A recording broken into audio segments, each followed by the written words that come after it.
وقفت الإخبارية على قصة الطفلة رؤى الخليفي ذات الأعوام التسعة. رؤى تعرضت الحادث دهس عن طريق حافلة مدرسية. تقرير المرور الأول أوقع الخطأ بنسبة 100% على رؤى متذرعا بلعبها في وسط الطريق، خلافا لرواية أحد الشهود اللي وصف الحادث كما شاهده. لمساء الوطن نتابع.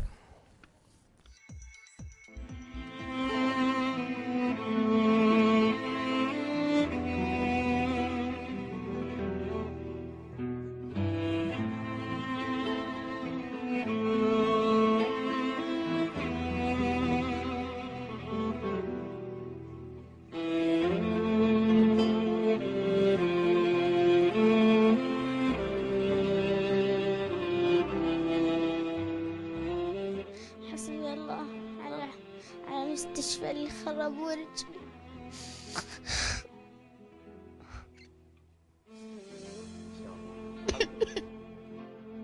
بعبارة ملؤها الأسى تحكي رؤى قصة حزينة قدرت ذات صباح ستظل تطاردها طيلة حياتها. تتأوه قدرا محتوما، لكن وراء الأكمة ما وراءها. تلك الطفلة رؤى هي ضحية سائق حافلة أم ضحية مستشفى، أم أن هناك جان آخر لا نعرفه؟ والله كنا واقفين نستنى البنات يطلعون بناتنا، لأن الباص كان متأخر وجاء لاف بسرعة هدى البنات يحسبونها بيوقف لهم. يوم جاي يركضون عود يمشي ونشب الفستانها في عند الكفر وتوطاها شو اسمه، دخل رجلها بين الكفرات وجينا نطق عليه وموقف. قلنا له ارجع بسرعة ارجع، ويوم رجع سحبنا البنت. فأوقفناه في أثناء الدعسة، نقول له ارجع ورا شوي لأن البنت ارتفعت الفخذ اشتبك بين الكفرين. رجع الباص على ورا وسحبنا البنت، سعفناها بسيارة دوسري وهي واحد من المواطنين، فسعفوها بسيارتهم خاصة. وجاني العسكري اللي في مكتب المرور في مستشفى الإيمان وقال لي الرجال السواق عندي موجود ونبغاك تتنازل، عندك استعداد تتنازل؟ قلت لا ما أرضى أتنازل على حق بنتي، لا يمكن.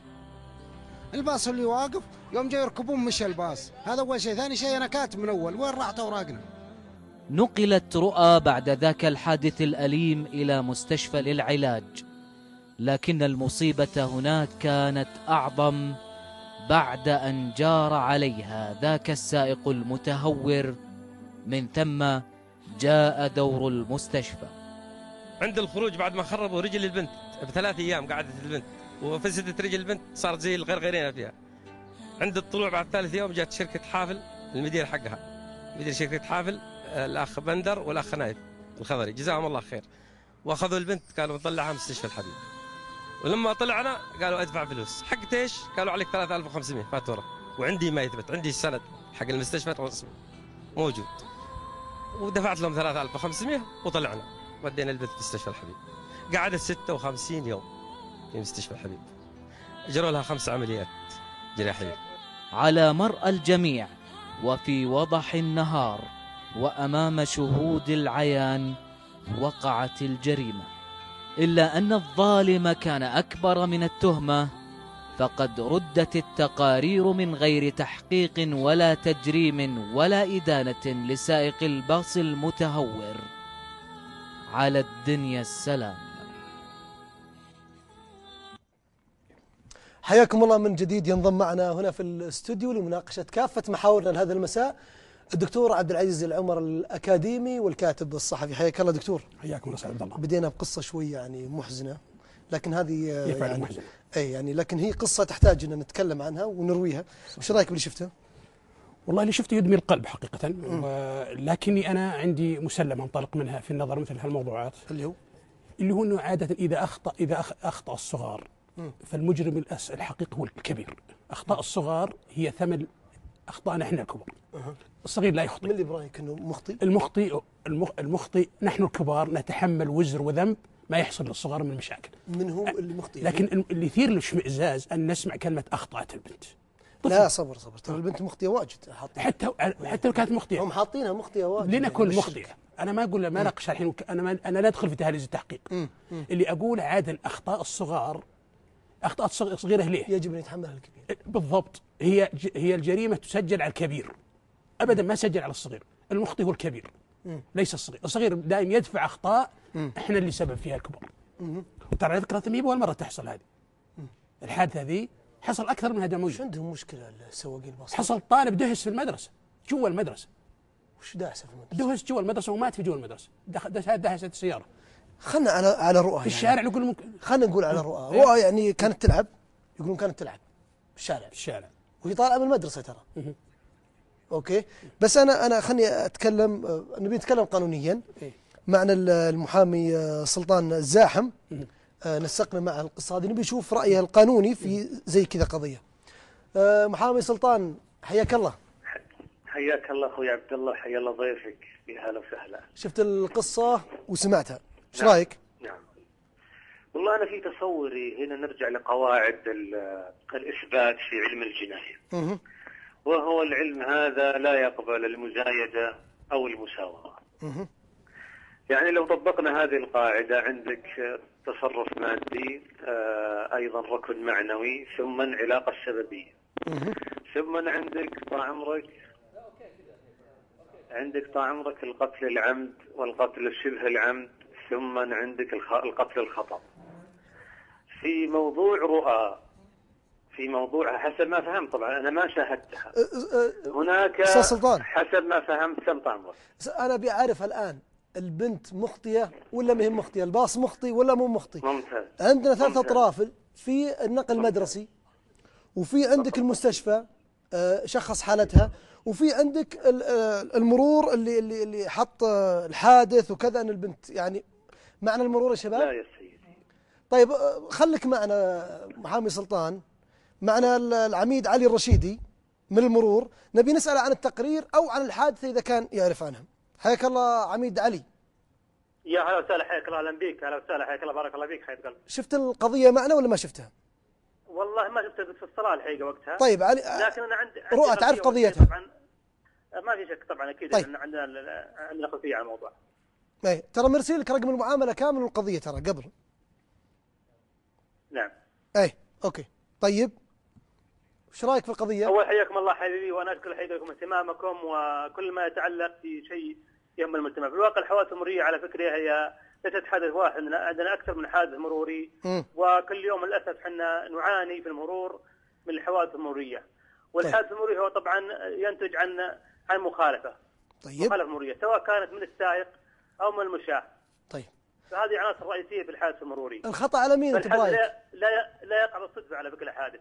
يكون ناتج عن مخالفة، الحادث دائما يكون ناتج عن مخالفة مرورية. طيب. تكون معي الصورة بس حتى نحل الموضوع بشكل واضح للجميع. طيب. حتى احنا ما نصب الاتهام موجه شخص معين او شيء. كل حادث مروري له عناصر معينة. فهناك طبعا نظام المرور حدد في مواد النظام، حدد يعني اي حادث يصير لابد يكون مرتبط في نظام المرور في مادة طيب. معينة من النظام هذا، ويكون ايضا محدد. فالحوادث المرورية تحصل حقيقة نتيجة اخطاء بشرية من البشر سواء كان من السائق او المشاة.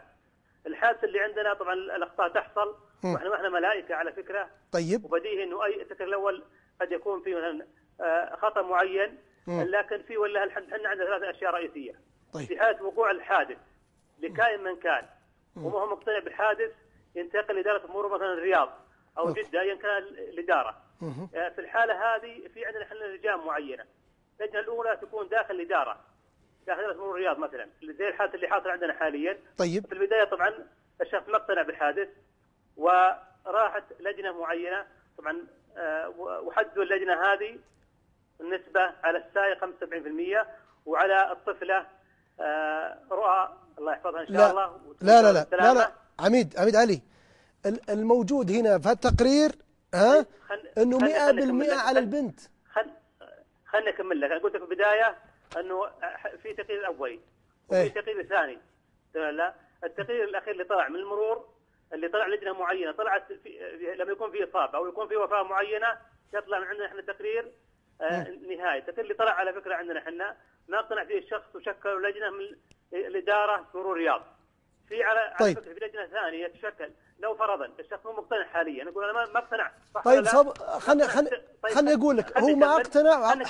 صبرك خلني اقول لك انتم حاطين الساعه 11 مساء ترى. ها شوف هذاكم حاطين 11 مساء يا عميد علي. طيب اسمح وغلطانين بالشارع، ترى الشارع غير المدرسه غير.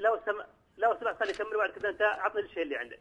تفضل. الشخص ما اقتنع بالحادث او ما اقتنع بالتغيير، في على فكره يروح بلجنه اخرى الاداره العامه للمرور.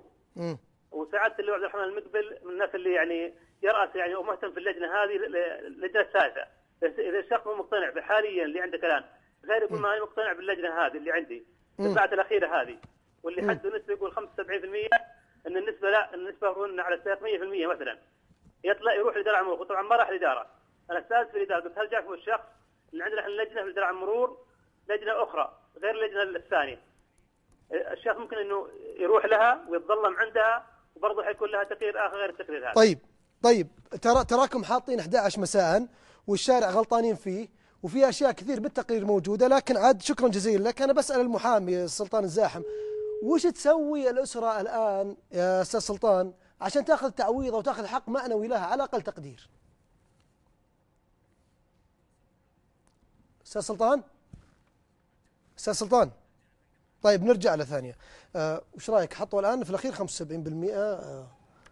حقيقه انا غيروا في هالموضوع ده بالذات ارجع واقول نفس الكلام اللي قلته قبل قليل، انه الحين نحن نتعامل بدل الحادث كما لو كانت سياره مع سياره، عليك 75 وعليك 25. هذا انسان يعني ما يمكن نخضع البنيه صغيره يعني كلها غلطانه، هي حاطينها غلطانه. كيف وصل الامر ان نقول الطفل هنا خطا عليه 25%؟ شوف ترى المدرسه هذه يعني المدرسه في شارع شارع الدهناء، هنا شارع نهاوند، هذا في تقرير المرور.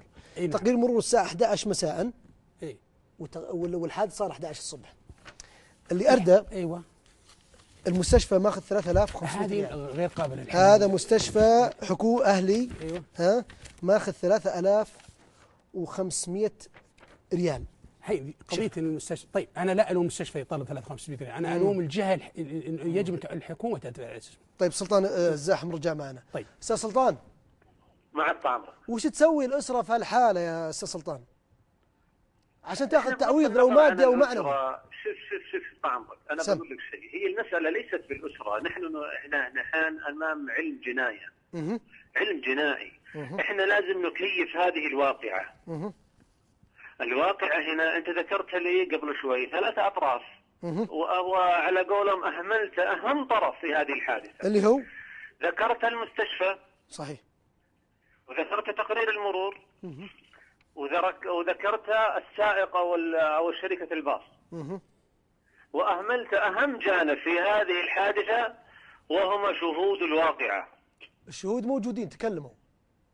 خلاص انا اقول لك، انا اتكلم لك من باب علم جنايه الان. الان امام اركان جنايه. اما بس عندي سؤال، تقرير المرور انا سمعت انه في تقرير مرور، تقرير المرور وش صدر فيه طال عمرك؟ الخطا او كذا وش صدر؟ تقرير المرور اللي عندي الان انه الخطا عليها 100%. ليش؟ تلعب في الشارع ونتج الحادث الاسباب التاليه: اللعب في الشارع، السير وسط الشارع، تعريض نفسها للخطر، عدم اخذ الحيطه والحذر. شوف هذا موجود في تقرير المرور. شوف طيب هذا هو معنا ضابط المرور. وترى ابوها جلس اسبوع كامل يدور التقرير هذا. ما في اشكال، التقرير هو يبقى بالعكس، هذه حجه ما في اشكال، هذه اثبات واقعه. معنا ضابط المرور مثلا لو نسولف معه شوي ولا راح؟ ايش؟ ضابط المرور معنا طال عمرك ولا راح؟ لا مشى. اي كان ودي طيب شوف طال عمرك. طيب تقرير المرور. تقرير المرور يصنف من يثبت الاخطاء والتعويضات؟ يثبتها القضاء. طيب واضح؟ يثبتها القضاء. طيب الخطأ والتعويضات هذا يثبتها القضاء، هو ملاذ الخصومة. عندك في مسألة مهمة، تقرير المرور وش يكون أمام القضاء؟ كتقرير المرور، تقرير الحادث يعتبر تقرير خبير. السؤال اللي يثار، هل تقرير الخبير ملزم للقاضي أن يأخذ به؟ لا. ممتاز. هنا الكلام. طيب. الحين تقرير الخبير نحن ما نشكك في صحته. طيب أقول. طيب ترى بقول لك شيء بس إذا تسمح لي. أنه مديرة المدرسة مرسلة إلى إدارة المرور تقول أنه الحادث صار 11:30 صباحا يوم الخميس، المهم وقت خروج الطالبات، وأن سبب الحادث أن سائق الحافلة كان مسرعا واصطدم بالطالبة أمام المدرسة في شارع الدهناء.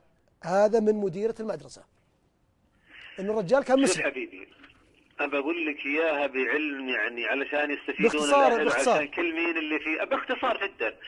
تقرير المرور إذا ما ناسب مثلا الواقعة، يمكن لأهالي الموجودين قصد الحاضرين هذه الواقعة أن يتقدموا للقضاء ويطعنوا، ومن حقهم الطعن في تقرير الخبير. طيب. والقاضي هنا يرجح بين البينات، عندك بينة خبير وعندك شهود الحال، وسيرجح بينهما القاضي وسيتضح هل نسبة الخطأ حقيقة كما حطها المرور أو صحيحة. طيب. هذا اللي أنا أشوفه كعلم جناية. طيب، ألف شكر أستاذ سلطان الزاحم، يعطيك العافية. ها ايش رايك في الكلام الان؟ من الطريق ذكرت انت ان الخطا ارتكبته البنت لانها تلعب في الشارع. اي هو هذا مكتوب، تلعب عمرها 9 سنوات، يعني هل بنقضي على طبيعه الطفل ما يلعب في الشارع؟ هذا شيء منطقي يا اخي وعقلي ان الطفل في الشارع ويلعب. تلعب في الشارع وما اخذت الحيطه والحذر ولا اخذت طفل عمره 9 سنوات تاخذ حيز، يعني خلونا واقعيين. طيب. فانا اشوف المحاولة قضيه جنائيه وهي قضيه انسانيه فوق طيب خلينا نطلع لموضوعنا الثاني. اي نعم اذا تاذن لي. طيب.